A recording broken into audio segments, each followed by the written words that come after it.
Você já parou para pensar que 90% dos problemas de escala em aplicações PHP não vêm da linguagem em si, mas de uma incompreensão fundamental do ciclo de vida da requisição?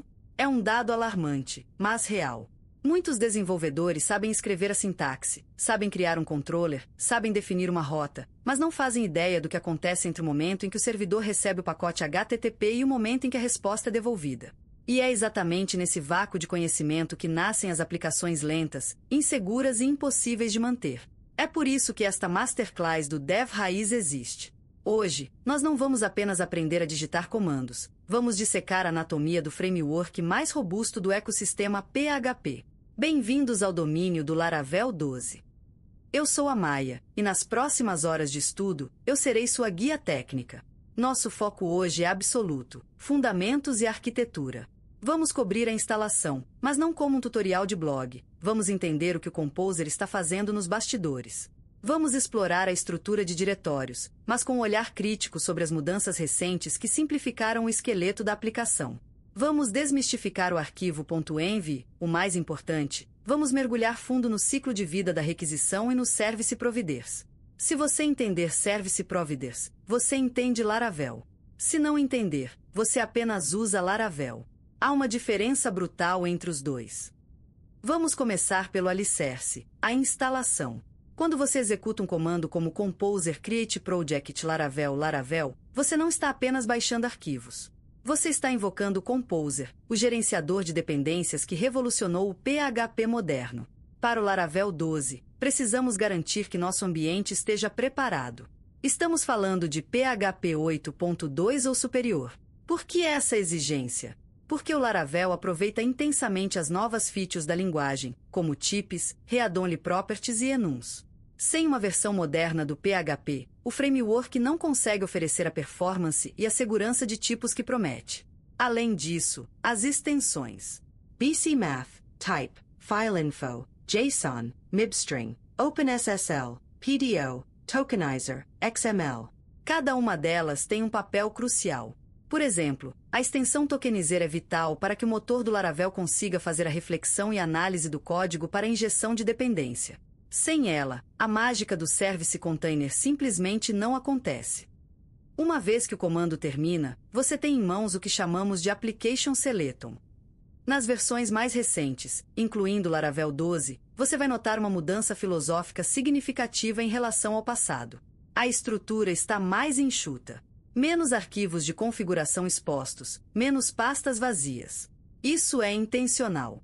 A ideia é Progressive Disclosure, ou revelação progressiva.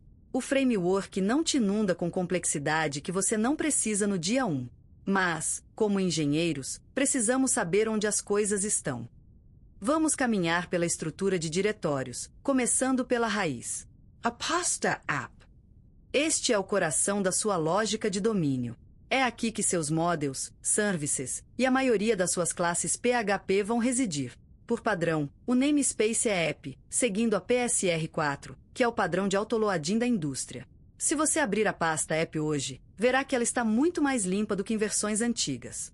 Pastas como console e exceptions podem não estar visíveis imediatamente se você não gerou comandos personalizados ou exceções, pois a configuração dessas camadas agora é centralizada. Isso nos leva a um dos arquivos mais importantes desta nova arquitetura, bootstrapapp.php. Antigamente, tínhamos a pasta app HTTP com kernel.php e a pasta app console com outro kernel.php. No Laravel 12, essa lógica foi consolidada. O arquivo bootstrapapp.php é agora o ponto central onde configuramos o roteamento, os middlewares globais, o tratamento de exceções e o agendamento de tarefas. É uma abordagem muito mais funcional e fluida. Ao invés de registrar classes em arrays gigantescos em múltiplos arquivos, usamos métodos fluentes neste arquivo de Bootstrap para dizer à aplicação como ela deve se comportar. Continuando nossa exploração, temos a pasta config. Em uma instalação fresca do Laravel 12, você pode notar que essa pasta tem menos arquivos do que você esperava. Isso é parte da limpeza. As configurações padrão estão embutidas no framework, e você só precisa publicar os arquivos de configuração se precisar alterar algo específico. No entanto, entender o que está disponível aqui é vital. Arquivos como app.php, database.php, logging.php. Cada um controla um aspecto vital. Mas cuidado, nunca, em hipótese alguma, defina valores sensíveis ou dependentes do ambiente diretamente nestes arquivos PHP. Para isso, temos o .env. Vamos falar seriamente sobre o arquivo .env. Este arquivo é a manifestação da metodologia 12 Factor App, especificamente o fator de configuração. O princípio é separar o código da configuração que varia entre deploys. O seu código é o mesmo em desenvolvimento, homologação e produção. O que muda é o .env. A biblioteca PHP encarrega essas variáveis para superglobais do PHP cifrão_env e cifrão_server. Um erro comum de juniores é usar a função helper_env diretamente no código da aplicação, fora dos arquivos de configuração. Isso é um pecado capital em Laravel. Por quê? Porque quando você faz o deploy em produção, você deve rodar o comando php artisan config cache. Esse comando pega todos os seus arquivos da pasta config, resolve os valores e cria um único arquivo PHP estático cacheado para performance. Quando isso acontece, a função env passa a retornar null. Portanto, a regra de ouro, use env apenas dentro dos arquivos na pasta config. No seu código, nos seus controllers, nos seus services, use sempre o helper config. Seguindo na estrutura, temos a pasta database. Aqui vivem suas migrations, CEDs e factories. O Laravel trata o banco de dados como versão de código. As migrations são o controle de versão do seu SEMA.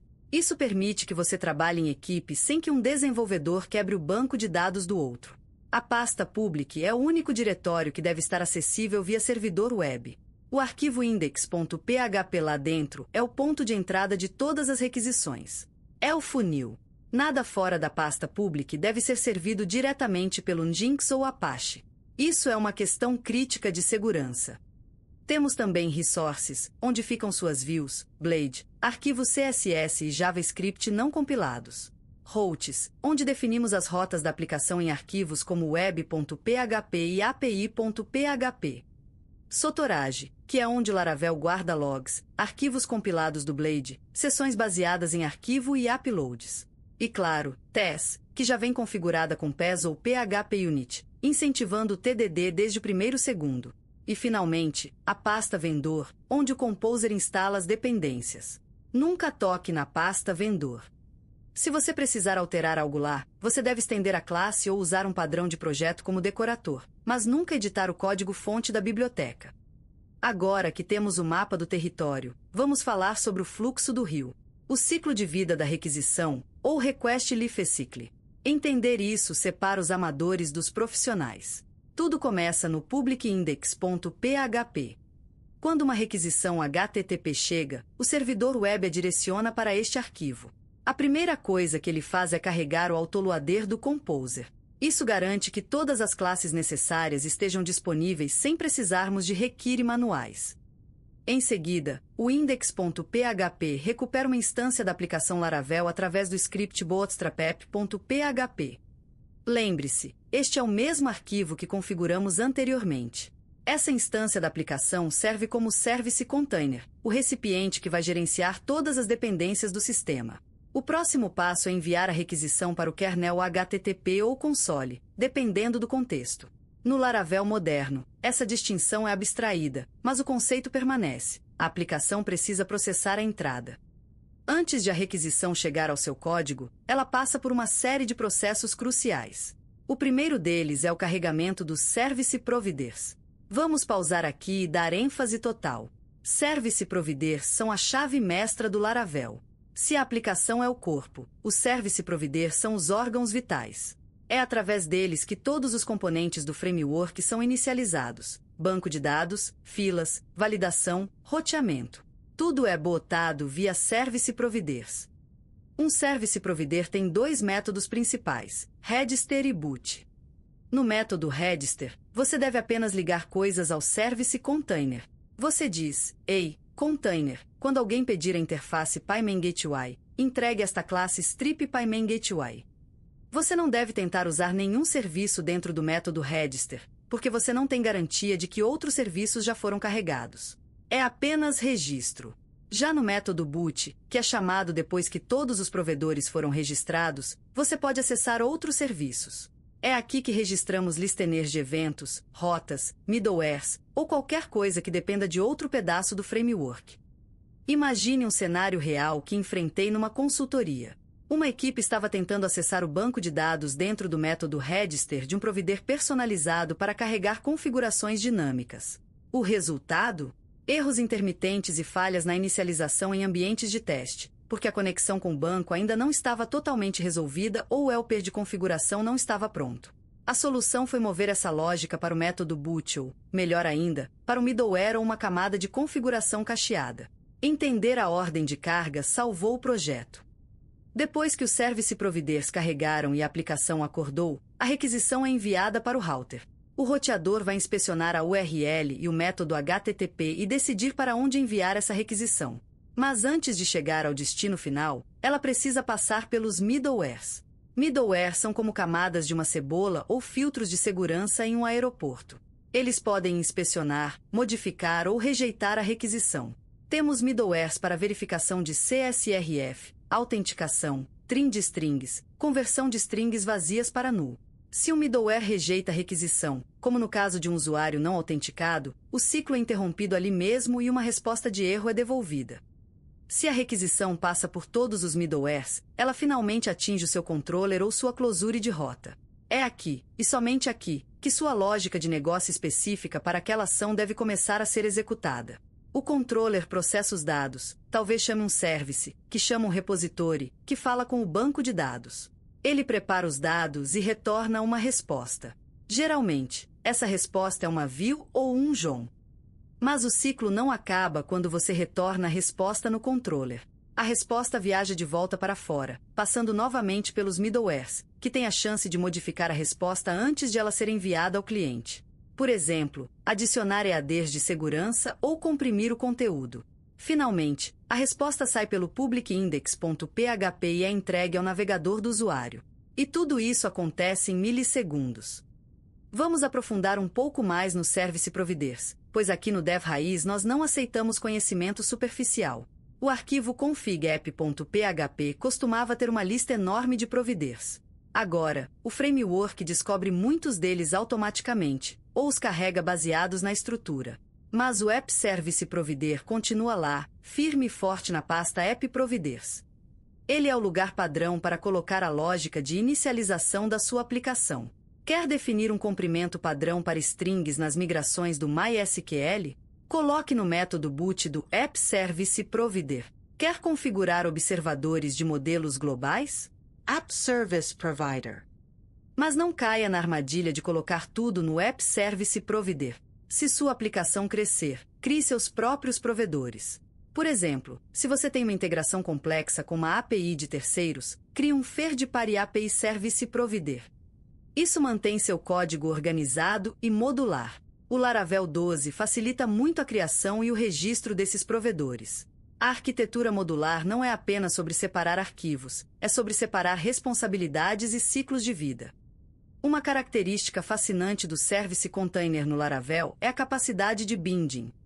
Temos o bin simples, que cria uma nova instância da classe toda vez que ela é solicitada. E temos o singleton, que cria a instância uma vez e a reutiliza em toda a requisição. Saber quando usar um ou outro é vital para performance e gerenciamento de estado. Por exemplo, um serviço de log deve ser provavelmente um singleton, pois você não quer abrir múltiplos handles de arquivo. Já um serviço que mantém estado específico de uma transação talvez precise ser instanciado novamente. Outro conceito avançado ligado à arquitetura é o contextual binding. Às vezes, você tem duas classes que dependem da mesma interface, mas você quer injetar implementações diferentes para cada uma. O Laravel permite que você defina isso no Service Provider de forma elegante, dizendo, quando o controller A pedir a interface Sotorage, dê a ele o driver local. Quando o controller B pedir a mesma interface, dê a ele o driver S3. Isso é o poder da inversão de controle levado ao extremo. É fundamental também mencionar a camada de facades. Muitos puristas de orientação a objetos torcem o nariz para as facades do Laravel, achando que são chamadas estáticas globais.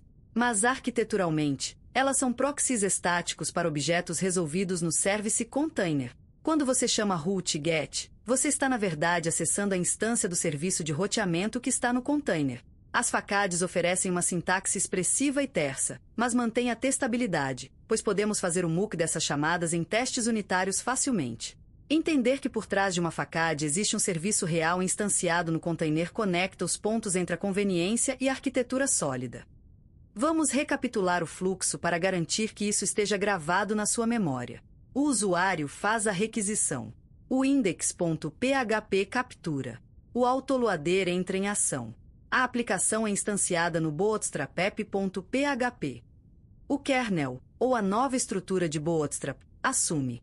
Os service provider são registrados e bootados, configurando todo o ambiente. O router analisa a URL. Os middlewares filtram a entrada. O controller executa a lógica.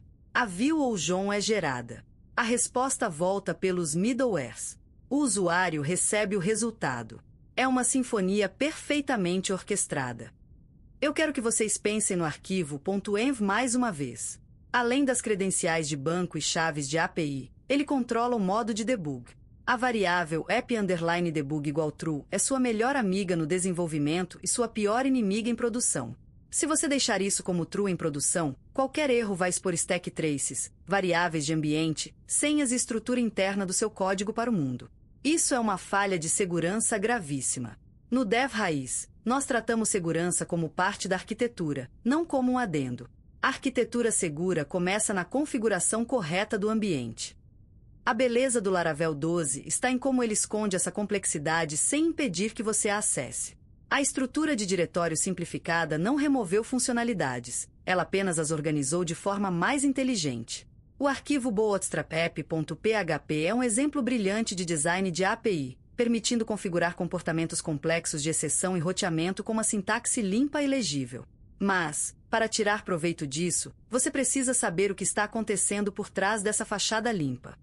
Quando você estiver projetando sua próxima aplicação, não apenas crie arquivos aleatoriamente. Pense, este código pertence ao domínio da aplicação ou à infraestrutura? Eu devo registrar isso num service provider ou é apenas uma classe utilitária? Eu estou respeitando o ciclo de vida da requisição ou estou tentando forçar algo fora de ordem? A qualidade das suas perguntas determina a qualidade da sua arquitetura. Lembre-se, o Laravel é uma ferramenta poderosa, mas é apenas uma ferramenta. O artesão é você. O conhecimento profundo sobre como sua ferramenta funciona é o que permite criar obras de arte, e não apenas produtos funcionais. Dominar o ciclo de vida, a injeção de dependência e a estrutura de configuração é o primeiro passo para se tornar um arquiteto de software de verdade, e não apenas um digitador de código. Espero que esta imersão nos fundamentos tenha mudado a forma como você vê os arquivos e pastas do seu projeto. No Dev Raiz, nós construímos com base sólida. Estudem a documentação, experimentem quebrar o ciclo de vida para ver o que acontece, e nos vemos na próxima aula para construir sobre este alicerce indestrutível.